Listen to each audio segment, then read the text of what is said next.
So I'm here today with Dr. Kenneth Greene, who is a general internist who has a specialty of taking care of adults with disabilities. Welcome, Ken. Thank you for joining me today. Thank you for inviting me. Appreciate it. What's it like these days practicing primary care? It's great, I think. My colleagues, both primary care doctors and specialists, have some complaints from time to time about what's happening in the practice of medicine. But it's a very exciting time because diagnostics and therapeutics are just exploding.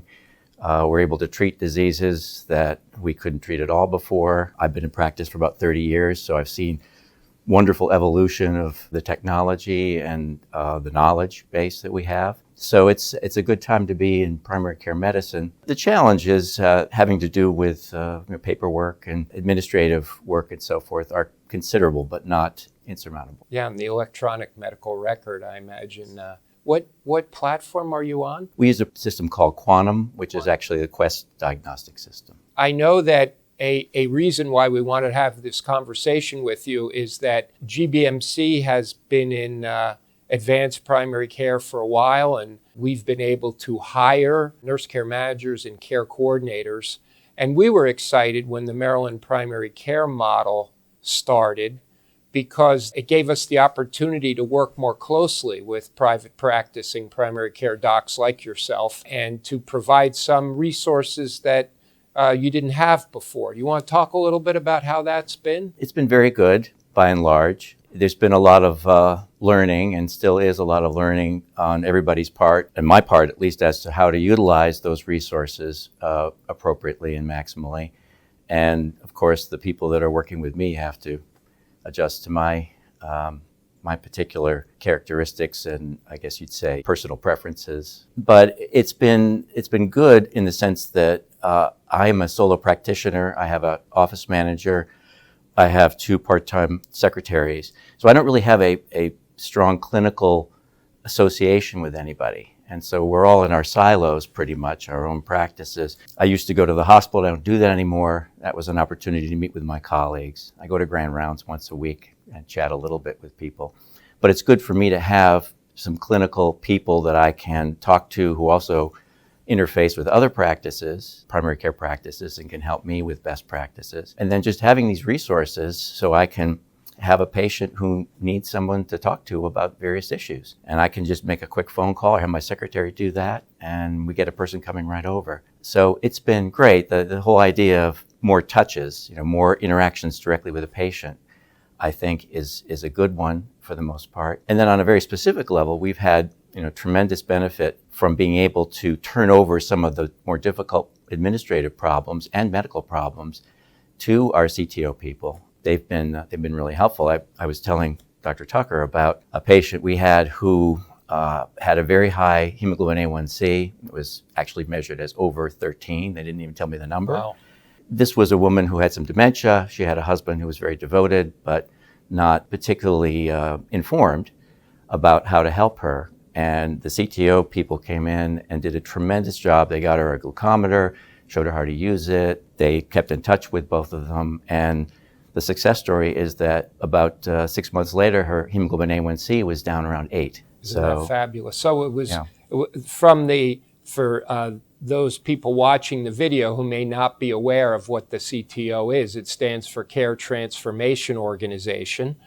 The GBMC Care Transformation Organization is called the Greater Baltimore Health Alliance, and it is now able to provide nurse care managers and care coordinators to Dr. Greene to help him. So that's a fabulous story. So the nurse care manager must have been the one working with this gentleman and his wife. Do you know, what were they working on? Was it diet? The nurse care manager worked really on every aspect of diabetic management with this patient of mine, this woman, in the sense that there was education that she provided directly, and also was able to get some dietary advice, dietitian, nutritionist, to work with the wife and the husband, the patient and the husband.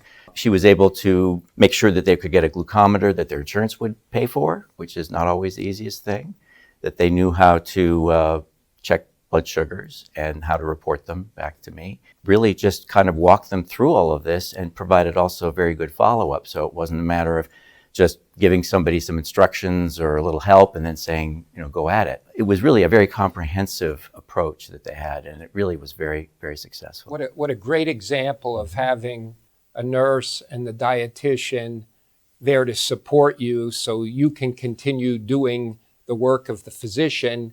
They can do the education and making sure that the patient really has what they need and that they've understood your guidance to get the patient to the outcome we want. What a fabulous story.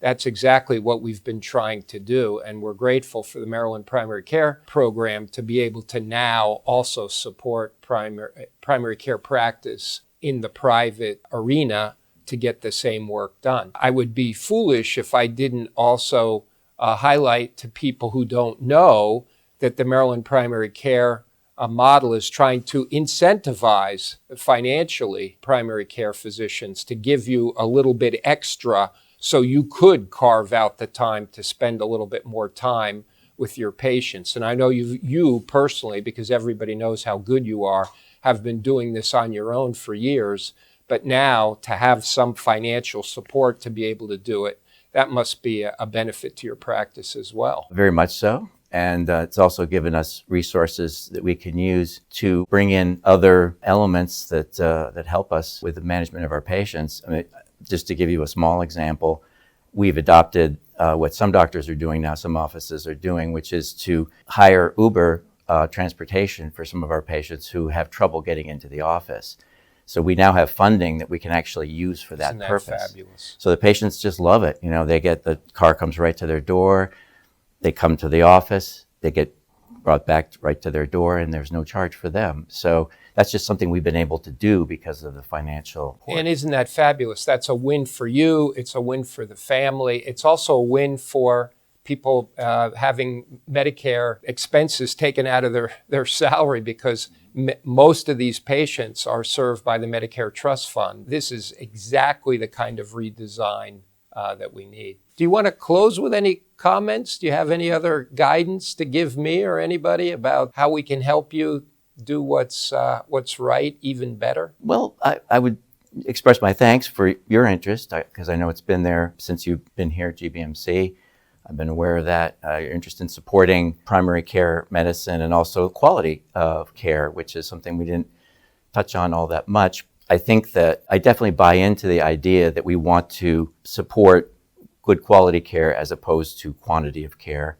And again, that's something I've seen evolving over many years. That transition is very difficult. Just to give you one quick example, we've had some feedback through various systems about diabetic control with hemoglobin A1C testing. And the data really didn't seem believable to me. So we went back and we did our own, in-office audit of our patients who had diabetes and what their A1Cs were. And the data that we were getting from other sources was really off. So I think one of the big challenges going forward is to try to make the data mining, collection, review, and so forth of better quality, because that's the only way that we'll be able to tell if we're doing a good job. We need to know that. Excellent, excellent. Well, thank you so much for taking the time to have this conversation with me today, and we look forward to working even more closely with you going into the future. Thanks very much. Well, thank you for inviting me. I and we'll appreciate give across we'll do the elbow, right, across the 6 feet. Across the room, the 6 feet, the elbow. So thanks very much. Yeah.